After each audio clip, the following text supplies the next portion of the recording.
നമസ്കാരം. ഇന്ന് ധവളപത്രം നിയമസഭയിൽ മുഖ്യമന്ത്രി മേശപ്പുറത്ത് വെച്ചു. പക്ഷേ പിണറായി വിജയനൊക്കെ ഇതിനെ വളരെ ശക്തമായി എതിർക്കുന്ന ഒരു രീതിയാണ് നമ്മൾ കണ്ടത്. മുൻ ധനമന്ത്രി ബാലഗോപാലും ഇതിനെ ശക്തമായി എതിർത്തു. അങ്ങനെ ചെയ്യാൻ പാടില്ല എന്നാണ് അതിൻ്റെ ഒരു നിലപാട്. എന്തായാലും ഈ ധവളപത്രത്തിൽ പറഞ്ഞിരിക്കുന്ന കാര്യങ്ങൾ ഞെട്ടിപ്പിക്കുന്നത് തന്നെയാണ്. കടുത്ത തീരുമാനങ്ങളും നിർണായകമായ നടപടികളും വേണമെന്നാണ് സർക്കാർ ഇന്ന് നിയമസഭയിൽ വെച്ചിരിക്കുന്ന ഈ ധവളപത്രത്തിൽ പറഞ്ഞിരിക്കുന്നത്.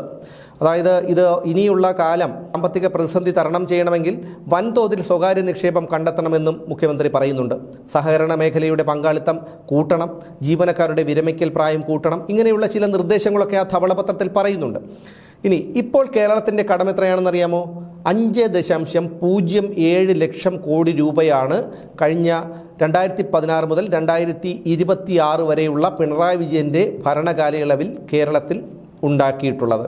2016 പിണറായി വിജയൻ അധികാരമേറ്റെടുക്കുമ്പോൾ കേരളത്തിൻ്റെ പൊതുകടം 1,53,000 കോടിയായിരുന്നു. ആ 1,53,000 കോടിയിൽ നിന്നാണ് ഇന്ന് 5.07 കോടിയായി പിണറായി വിജയൻ വർദ്ധിപ്പിച്ചിരിക്കുന്നത്. റവന്യൂ വരുമാനത്തിൻ്റെ 77% ശമ്പളവും മറ്റ് ആനുകൂല്യങ്ങളും അടക്കമുള്ള നിർബന്ധിത ചെലവുകൾക്കായി സർക്കാരിന് ചിലവാകും. പിണറായി വിജയൻ പലയിടങ്ങളിലായി വാങ്ങിക്കൂട്ടിയിരിക്കുന്ന കടത്തിൻ്റെ പലിശ മാത്രം 20.09% വരെ വേണം. 2021 മുതൽ 2025 വരെയുള്ള ചെലവുകൾ, സർക്കാരിൻ്റെ ചെലവുകൾ കടമെടുത്ത് തന്നെയായിരുന്നു. ഓവർ ഡ്രാഫ്റ്റിലൂടെയും മറ്റുമായിരുന്നു ഈ സർക്കാരിൻ്റെ ദൈനംദിന ചെലവുകളൊക്കെ നടത്തിക്കൊണ്ടുപോയത്, അല്ലാതെ വരുമാനമൊന്നുമില്ലായിരുന്നു. 2024-25 സാമ്പത്തിക വർഷത്തിലാണ് സ്ഥിതി ഏറ്റവും മോശമായത്. കേന്ദ്രവിഹിതം കുറഞ്ഞു എന്നൊക്കെയാണ് സർക്കാരിൻ്റെ ന്യായം. പക്ഷേ അതൊന്നും സാമ്പത്തിക തകർച്ചയ്ക്ക് ന്യായീകരണമല്ല. ചെലവ് ചുരുക്കൽ ഒരു പരിഹാരമാകില്ല. അതുകൊണ്ടാണ് പുതിയ സർക്കാർ ഇത്തരത്തിലുള്ള ചില നിബന്ധനകളും തീരുമാനങ്ങളൊക്കെ മുന്നോട്ട് വയ്ക്കുന്നത്. നമുക്ക് ചർച്ച ചെയ്യേണ്ടത് അതേക്കുറിച്ചല്ല. എങ്ങനെയാണ് കേരളത്തിൽ ഇത്രയധികം പൊതുകടമുണ്ടായത്? ഇന്ന് എന്തെങ്കിലും ഒരു അല്പമെങ്കിലും ഒരു നാണക്കേട് ഉണ്ടായിരുന്നെങ്കിൽ, ഒരു മാനക്കേട് ഉണ്ടായിരുന്നെങ്കിൽ, ആ ഒരു വികാരത്തെക്കുറിച്ച് പിണറായി വിജയന് കേട്ടറിവുണ്ടായിരുന്നെങ്കിൽ ആ നിയമസഭയിൽ നിന്ന് അയാൾ ഇറങ്ങി ഓടിയേനെ. കാരണം 1,53,000 കോടിയിൽ നിന്നാണ് 5.07% പിണറായി വിജയൻ ഈ നാടിനെ കടക്കണിയിലാക്കിയിരിക്കുന്നത്. നിങ്ങളൊന്ന് ഓർത്തു നോക്കൂ, ഏതെല്ലാം രാജ്യത്ത് പിണറായി വിജയനും ഭാര്യയും മകളും ചെറുമകനും പരിവാരങ്ങളും കൂടി ധൂർത്തടിച്ചു. എത്രയോ രാജ്യങ്ങൾ, നോർവേ, അറബ് രാജ്യങ്ങൾ, ഫിൻലാൻഡ്, നെതർലാൻഡ്സ്, അങ്ങനെ എത്രയോ രാജ്യങ്ങളിൽ പിണറായി വിജയൻ കുടുംബസമേതം ധൂർത്തടിച്ചു. എന്തിനായിരുന്നു അത്? അന്ന് പറഞ്ഞ ന്യായങ്ങൾ എന്തായിരുന്നു? നിക്ഷേപം കണ്ടെത്താൻ. എവിടെ നിന്നെങ്കിലും 1 രൂപയുടെ നിക്ഷേപം പിണറായി വിജയൻ കണ്ടെത്തിയിട്ടുണ്ടോ? എത്രമാത്രം അനാവശ്യ ചെലവുകളാണ് ഈ പിണറായി വിജയൻ ചെയ്തത്?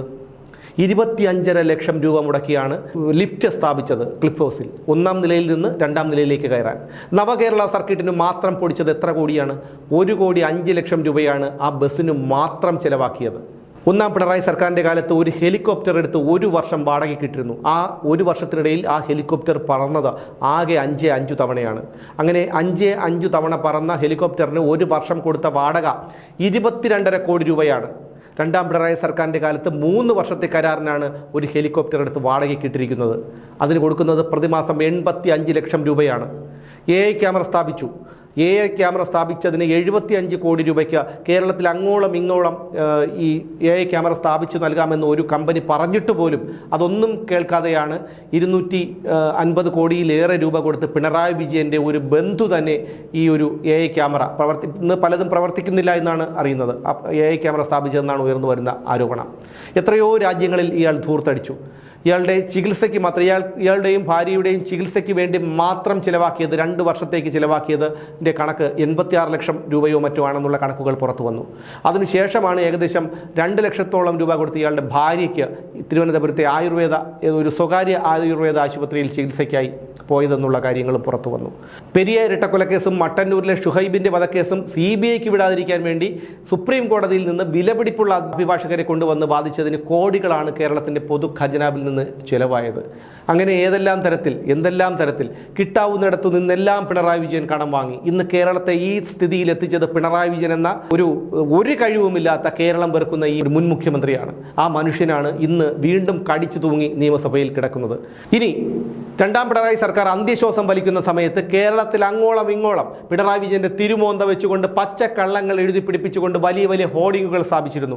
അതിനുവേണ്ടി മാത്രം ചിലവാക്കിയതും കോടികളാണ്. ഇങ്ങനെ എണ്ണി പറഞ്ഞാൽ ഒരുപാടുണ്ട് പിണറായി വിജയൻ്റെ സർക്കാർ നടത്തിയ ധൂർത്തുകൾ. എത്രയോ ഉപദേശകരെ നിയമിച്ചു. എന്നിട്ട് നന്നായോ എന്ന് ചോദിച്ചാൽ നന്നായിട്ടില്ല. ഈ ഉപദേശകർക്ക് വേണ്ടി മാത്രം എത്ര കോടി രൂപയാണ് കേരളത്തിന്റെ പൊതു ഖജനാവിൽ നിന്ന് ചിലവാക്കിയത്? അപ്പോൾ ഇന്നത്തെ അവസ്ഥയ്ക്ക് കാരണം ഈ പിണറായി വിജയൻ തന്നെയാണ്. ധവളപത്രം ഇന്ന് മേശപ്പുറത്ത് വെച്ചത് അത് ജനങ്ങൾക്ക് ബോധ്യമാകാനാണ്. കേരളത്തിന്റെ പൊതുകടം എത്രയാണെന്ന് അറിയണം. ഇവരൊക്കെ പറഞ്ഞത് ഞങ്ങളുടെ സർക്കാർ ഇറങ്ങിപ്പോകുമ്പോൾ 6000 കോടി രൂപ ഉണ്ടായിരുന്നു എന്നാണ്. ആ 6000 കോടി രൂപ എടുത്തല്ലേ നിങ്ങൾ പെൻഷൻ കൊടുത്തത് എന്നൊക്കെ അന്തം കമ്മികൾ, വിവരവും വെള്ളിയാഴ്ചയും തലയ്ക്കകത്ത് യാതൊന്നുമില്ലാത്ത, ശൂന്യത, വായു പോലും ഇല്ലാത്ത അന്തം കമ്മികൾ സമൂഹ മാധ്യമങ്ങളിലൂടെയൊക്കെ തള്ളിമറിച്ചത്. പിണറായി സർക്കാർ അധികാരത്തിൽ നിന്ന് പടിയിറങ്ങുമ്പോൾ ആകെ ഉണ്ടായിരുന്നത് 2000 കോടിയിൽ താഴെയാണെന്ന് പുതിയ മുഖ്യമന്ത്രി പറഞ്ഞിട്ടുണ്ട്. എന്ന് മാത്രമല്ല പലവിധ ഗ്രാൻറ്റുകൾ, ഓരോ മാസവും ഗ്രാൻറ്റൊക്കെ വരുമല്ലോ, കേന്ദ്രത്തിൻ്റെ ഗ്രാൻറ്റ്, പല ഗ്രാൻറ്റുകൾ വരുന്നുണ്ട്. ഈ ഗ്രാൻറ്റുകളാണ് പിന്നീട് ഈ സർക്കാർ അധികാരം ഒഴിഞ്ഞു പോയതിനു ശേഷം കേരളത്തിൻ്റെ പൊതുഖജനാവിലേക്ക് വന്നത്. ആ പണം കൊണ്ടാണ് ഇത്തരത്തിൽ പലർക്കും ഈ പെൻഷൻ കൊടുത്തത്. ഇതൊന്നും മനസ്സിലാക്കാനുള്ള ബുദ്ധി യുവന്മാരുടെ തലയ്ക്കകത്തില്ല. ഇവന്മാർക്ക് ആകെ അറിയാവുന്നത് ഇംഗുല ചിന്താവ, പിണറായി വിജയൻ ചിന്താവ. ഇതാണ് ഇവന്മാർക്ക് ആകെ അറിയാവുന്ന കമ്മ്യൂണിസവും രാഷ്ട്രീയ പ്രവർത്തനവും. എന്തായാലും ധവളപത്രം ഇറക്കിയത് എന്തുകൊണ്ടും നല്ലതാണ്. കാരണം കേരളത്തിലെ അന്തം കമ്മികൾ പരസ്യമായി സമ്മതിച്ചു തരുന്നില്ലെങ്കിലും അവർക്കെങ്കിലും ബോധ്യമാകും കേരളം എങ്ങനെയാണ് കടക്കണിയിലായത് എന്നുള്ളത്. പിണറായി വിജയൻ എന്ന കഴിവില്ലാത്ത മുഖ്യമന്ത്രിയുടെ 10 വർഷത്തെ ഭരണം ഈ കേരളത്തെ എത്രത്തോളം പിന്നോട്ടടിച്ചു, എത്രത്തോളം കടക്കണിയിലാക്കി എന്ന് കേരളത്തിലെ ജനങ്ങൾ ചിന്തിക്കണം. എന്ന് മാത്രമല്ല അന്തം കമ്മികൾ ഉൾപ്പെടെയുള്ളവരോട് പറയാനുള്ളത് കേരളത്തിലെ ജനങ്ങൾക്ക് ഇനി വേണ്ടത് അല്പം സമാധാനമാണ്. സമാധാനത്തോടു കൂടി ജീവിക്കണമെന്നൊരാഗ്രഹമാണ്.